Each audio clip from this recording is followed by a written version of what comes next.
Você já se perguntou que segredos o elenco de A Ponte do Rio Kwai escondia dos fãs? Este épico de 57 não é só construir uma ponte ou assobiar uma marcha. É feito de escolhas de bastidores, reviravoltas improváveis e riscos que mudariam o cinema para sempre. Algumas histórias são inspiradoras, outras surpreendentes e algumas quase inacreditáveis. Fique por aqui, pois o que você pensava saber sobre este clássico é só metade da história. A relutância de Alec Guinness em interpretar Nicholson. Imagine o rosto do Coronel Nicholson nunca aparecendo na tela. Difícil de imaginar, certo? Mas foi exatamente o que quase aconteceu. Alec Guinness, que nos deu aquela mistura inesquecível de orgulho e obsessão, nem sequer queria o papel. Quando o roteiro caiu em suas mãos, ele achou Nicholson muito rígido, inacreditável demais, e francamente não valia seu tempo. Guinness vinha de anos de triunfos no palco em Londres, onde os roteiros eram polidos e os personagens tinham nuances.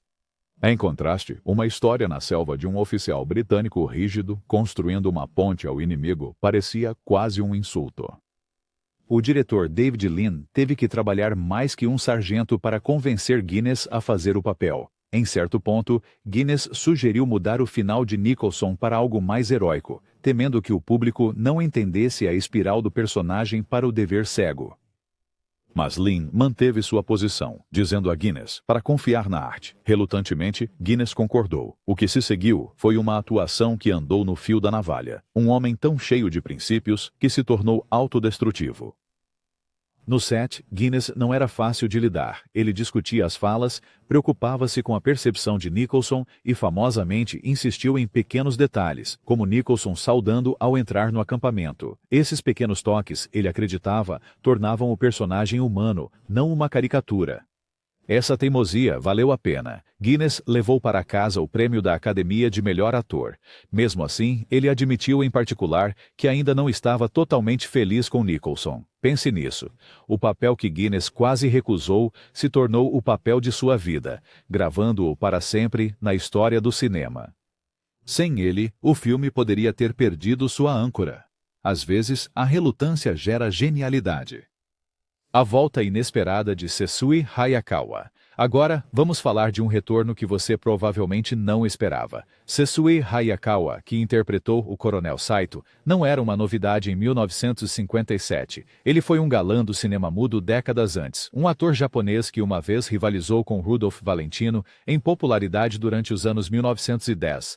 As audiências suspiravam por ele. Os jornais escreviam sobre seu estilo, e os estúdios de Hollywood o promoviam como uma das primeiras estrelas internacionais. Mas quando os filmes falados chegaram, seu sotaque e as mudanças na indústria o deixaram de lado. Na década de 30, ele foi praticamente esquecido nos Estados Unidos. Entra em cena David Lean e A Ponte do Rio Kwai. Quando Lean escalou Hayakawa como o comandante japonês em conflito supervisionando o projeto da ponte, foi nada menos que uma ressurreição de carreira. Hayakawa trouxe dignidade e complexidade a um papel que poderia ter sido facilmente estereotipado. Seu Saito não era apenas cruel, ele estava frustrado, sobrecarregado por expectativas e estranhamente simpático em alguns momentos. No set, Hayakawa se portava com a graça de um homem que vira os altos e baixos de Hollywood. Membros mais jovens do elenco ficaram chocados ao saber que, décadas antes, ele ganhara uma fortuna e até possuíra uma das maiores casas de Hollywood. Ele já vivia o sonho bem antes de eles começarem. Este retorno não era só atuar num filme de sucesso.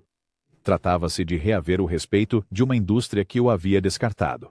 A performance lhe rendeu uma nomeação ao Oscar de melhor ator coadjuvante.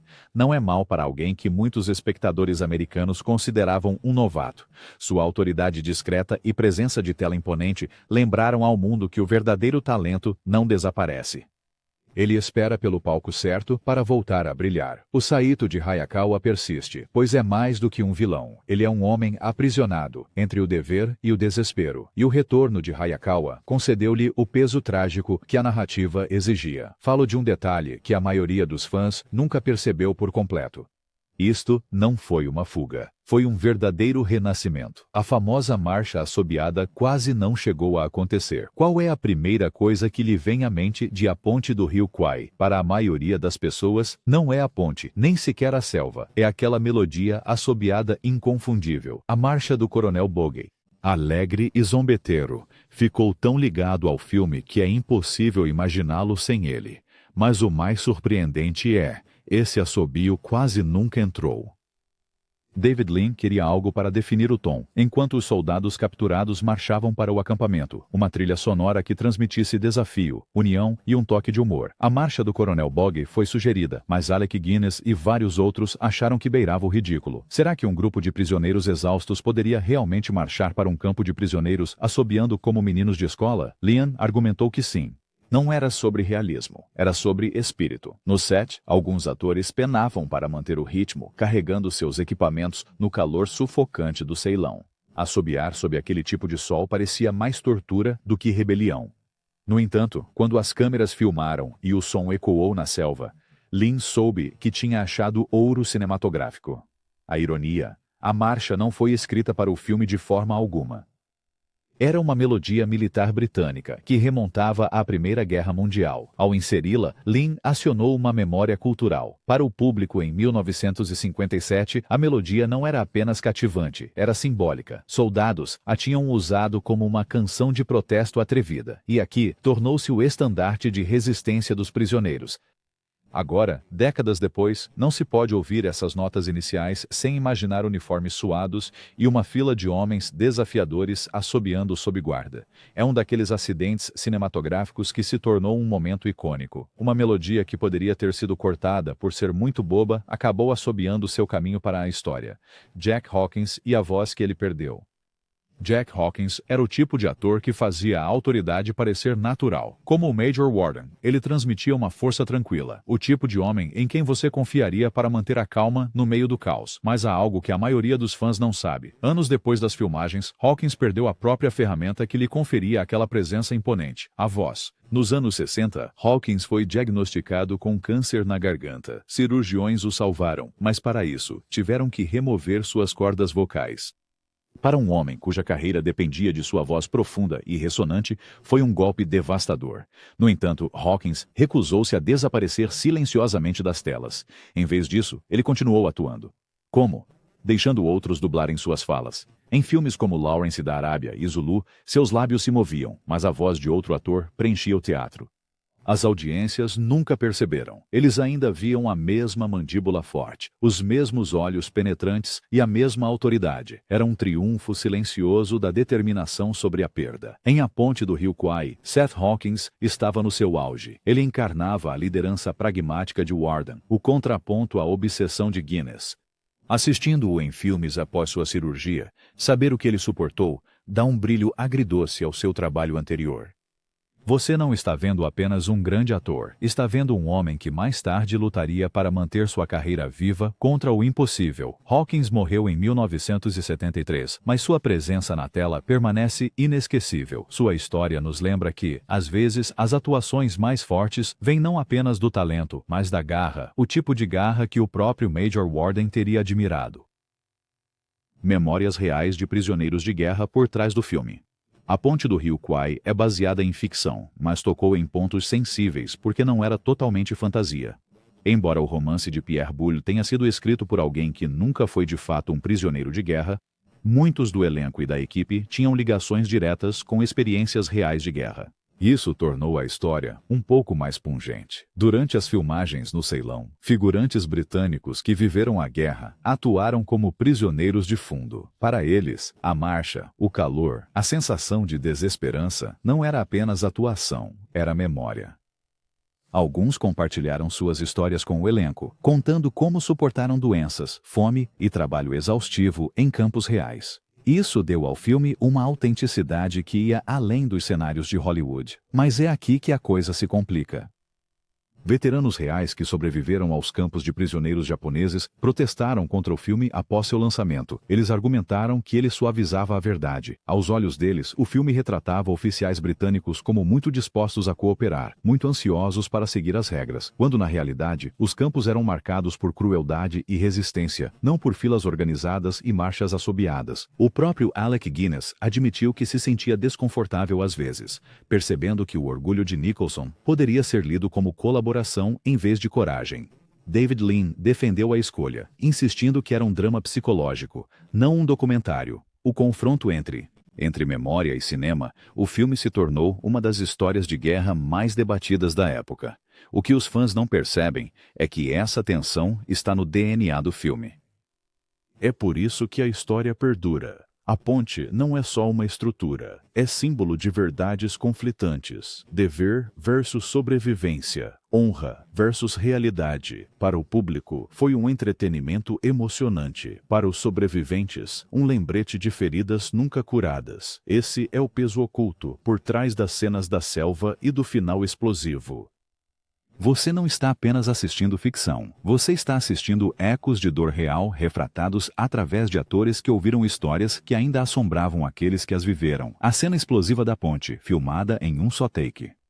Num piscar. E tudo poderia ter sido o fim. O clímax de A Ponte do Rio Kwai. A destruição da ponte foi filmada de uma forma que faria qualquer diretor moderno suar. Por quê? Porque eles só tinham uma chance de acertar. A ponte em si não era uma miniatura inteligente. Era uma estrutura em tamanho real construída sobre um rio no Ceilão, feita com detalhes suficientes para enganar a câmera que a julgaria antiga. Equipes trabalharam semanas para que parecesse robusta e condenada. Então veio o desafio. Como explodir aquilo no filme? David Lean montou 6 câmeras para capturar o momento de todos os ângulos possíveis. Cada operador de câmera tinha instruções bem rigorosas, sem erros, sem hesitações e sem bloquear a visão de ninguém. Se uma única câmera falhasse, eles não poderiam reconstruir a ponte e tentar de novo. O orçamento e o local simplesmente não permitiriam. Quando os explosivos detonaram, o som rugiu pela selva. A ponte cedeu, chamas dispararam para o céu e o rio engoliu os destroços. Uma câmera chegou a tremer tão violentamente com a explosão que a gravação ficou quase inutilizável, mas Lean tinha material suficiente de outros ângulos para montar um dos finais mais famosos do cinema. Aqui está o detalhe que os fãs costumam ignorar: o perigo era real. A equipe e o elenco ficaram longe o bastante para evitar destroços, mas até Lean admitiu depois que o momento era tenso. Quando Alec Guinness tropeçou em direção à estrutura em queda, seus movimentos eram mais instinto do que atuação. Ele podia sentir a terra tremendo sob seus pés. Aquela única tomada se tornou lenda. Numa era, antes dos efeitos computadorizados, você apostou tudo numa explosão real. E para A Ponte do Rio Kwai, a aposta deu certo de forma espetacular. O acordo recorde de William Holden. Por trás de cada grande épico de guerra, há pelo menos um grande salário. Para A Ponte do Rio Kwai, esse salário pertencia a William Holden, já uma estrela de Hollywood, graças a filmes como Sunset Boulevard e Stalag 17. Holden não entrou no set apenas por prestígio. Ele veio por um dos contratos mais lucrativos de toda a história do estúdio. Naquela época, Holden estava entre os atores mais bem pagos do mundo, e a Columbia Pictures sabia que precisava dele para atrair o público americano. Então, ofereceram a ele não só um salário, mas uma parte dos lucros do filme. Esse tipo de acordo era raro nos anos 50, quando a maioria dos atores estava presa a contratos rígidos de estúdio. A aposta de Holden funcionou brilhantemente. A Ponte do Rio Kwai se tornou um sucesso enorme, arrecadando milhões nas bilheterias globais. A porcentagem de lucro de Holden inflou seu pagamento a números que chocaram até mesmo os insiders de Hollywood. Enquanto Alec Guinness ganhou os prêmios e Sessue Hayakawa teve a história de superação, Holden saiu com uma conta bancária que fez história. Mas é aqui que fica interessante. O papel de Holden, comandante Shears, nem estava no romance original. Ele foi adicionado ao filme para dar ao público americano um personagem com quem pudessem se identificar. Em outras palavras, a presença de Holden foi tanto uma estratégia financeira quanto uma escolha narrativa. Sem ele, a história teria se apoiado quase inteiramente em personagens britânicos. Na tela, Holden equilibrava cinismo e charme, interpretando Shears como um herói relutante que só queria sair. Nos bastidores, ele se tornou o garoto propaganda de como o poder de uma estrela poderia moldar o sucesso de um filme. É uma daquelas verdades dos bastidores que a maioria dos fãs não percebe. A Ponte do Rio Kwai não era apenas sobre arte, era também sobre negócios, e o acordo de Holden provou isso. As batalhas com os censores. O que acontece quando a arte colide com a autoridade? No caso de A Ponte do Rio Kwai, a resposta foi um cabo de guerra com os censores de ambos os lados do Atlântico. Acredite ou não, a história que vemos hoje quase não passou da sala de edição. O Conselho Britânico de Censores de Cinema indignou-se com a forma como o filme retratava oficiais cooperando com seus captores. Para eles, parecia perigosamente próximo da traição. Nicholson foi um herói que se apegou à disciplina ou um homem cego pelo orgulho que acabou ajudando o inimigo? A ambiguidade abalou os oficiais, que temiam que isso manchasse a imagem dos soldados britânicos. Enquanto isso, os censores americanos tinham suas próprias preocupações. Eles queriam suavizar as representações de crueldade no campo, preocupados que o público não suportasse a brutalidade. Ironicamente, alguns sobreviventes de campos reais diziam o contrário, que o filme era gentil demais, polido demais, perto do que viveram. David Lean se viu num campo minado. Ele cortou diálogos, ajustou edições e lutou com unhas e dentes para preservar o cerne da história. O resultado ainda era ousado para a época, um épico de guerra popular que questionava a autoridade, borrava as linhas morais e deixava o público inquieto em vez de tranquilizado.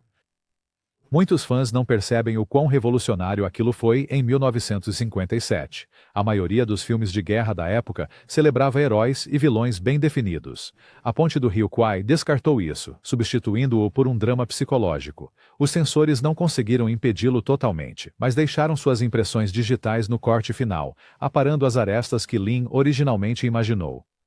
Mas talvez essas lutas fortaleceram o filme.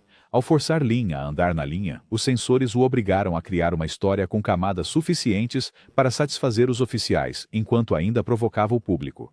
É por isso que, mesmo hoje, o filme gera debate. Nicholson estava certo ou errado? Essa pergunta persistente é a marca de um filme que escapou da censura com sua alma intacta.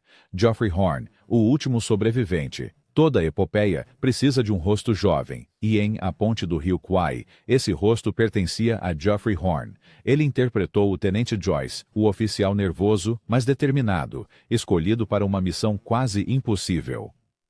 Com apenas 24 anos em 1957, Horne era um novato entre veteranos como Alec Guinness e William Holden. O que a maioria dos fãs não percebe é que Horne é agora o último membro principal do elenco ainda vivo. Enquanto seus colegas de elenco se tornaram lendas, ganharam Oscars ou lucraram com grandes contratos, Horne construiu discretamente uma carreira modesta no cinema e na televisão. Ele apareceu em papéis menores, ensinou atuação em Nova York e viveu longe do brilho de Hollywood. Olhando para trás, seu papel em A Ponte do Rio Kwai é impressionante porque captura a energia de um jovem sobrecarregado, tanto na tela quanto fora dela. No filme, Joyce tem a tarefa de puxar o gatilho que poderia mudar tudo, uma responsabilidade aterrorizante para alguém tão inexperiente. Na vida real, Horne sentiu a mesma pressão. Imagine-se ao lado de Alec Guinness no set, cercado por profissionais experientes, sabendo que sua atuação seria imortalizada para sempre. Décadas depois, Horne tornou-se professor no Lee Strasberg Theatre and Film Institute, transmitindo lições de sua carreira única. Muitos alunos não sabiam que o professor tinha marchado pelas selvas do Ceilão num dos filmes mais famosos de todos os tempos. O facto de Horne ainda estar conosco hoje adiciona um elo vivo a um filme que a maioria associa ao passado. Ele nos lembra que, embora o cinema preserve histórias, as pessoas por trás delas carregam essas memórias muito depois das luzes se apagarem. Para os fãs, é um detalhe que merece uma pausa para reflexão. O rosto mais jovem no filme é agora seu último elo vivo, Pierre Boulle, e a distância que o autor mantinha em segredo. E aqui está a reviravolta que muitos fãs nunca chegam a perceber. O homem que escreveu A Ponte sobre o Rio Kwai nunca viveu o tipo de história que ele contou. Pierre Boulle, um autor francês, criou o romance que inspirou o filme, mas ele não foi um prisioneiro de guerra na infame ferrovia da Birmânia. Em vez disso, ele era um engenheiro e um soldado que trabalhou no Sudeste Asiático durante a guerra. Boulle baseou seu romance em relatos de segunda mão e fragmentos de memória de outros. Ele queria explorar como o orgulho e a disciplina podiam se transformar em obsessão, mas os detalhes dos campos, o calor, a doença, a brutalidade não eram seus. Isso não impediu o livro de se tornar uma sensação. Quando a adaptação cinematográfica surgiu, Boulle foi creditado pelo roteiro, mesmo sem tê-lo escrito. Os verdadeiros roteiristas, Michael Wilson e Carl Foreman, foram banidos em Hollywood naquela época, vítimas das purgas políticas da indústria. Incapazes de trabalhar com seus próprios nomes, eles viram o nome de Boulle aparecer nos créditos. Ironicamente, ele nem sequer falava Ing, inglês bem o suficiente para ter escrito o diálogo. Só anos depois, Wilson e Foreman receberam o devido reconhecimento pelo seu trabalho. Até então, o filme já havia conquistado seu lugar como um clássico, e a confusão em torno da autoria se tornou mais uma camada do seu mito. Para os fãs, este é um dos fatos mais estranhos dos bastidores. A história que você vê na tela foi escrita por homens que nem sequer podiam reivindicá-la, enquanto o autor, cujo nome estava associado, jamais vivenciou a aprovação que ele descreveu. E, no entanto, talvez essa distância tenha concedido a Buller a clareza para narrar uma história que não se tratava de história, mas sim da natureza humana. Sua ponte não tinha a intenção de ser uma reconstrução histórica. Era um símbolo, uma história de advertência. É um detalhe que muitos espectadores não percebem, mas uma vez que você sabe, o filme ganha ainda mais profundidade. Então aí está, as verdades ocultas por trás de A Ponte do Rio Kwai. Desde a relutância de Alec Guinness ao cachê de William Holden por uma explosão única, a uma melodia que quase foi cortada, essas histórias revelam o quão frágil e ousada essa epopeia realmente foi. Qual desses te surpreendeu mais? Deixe seus pensamentos nos comentários. Inscreva-se para mais histórias de cinema inéditas e lembre-se, às vezes as maiores batalhas acontecem fora da tela.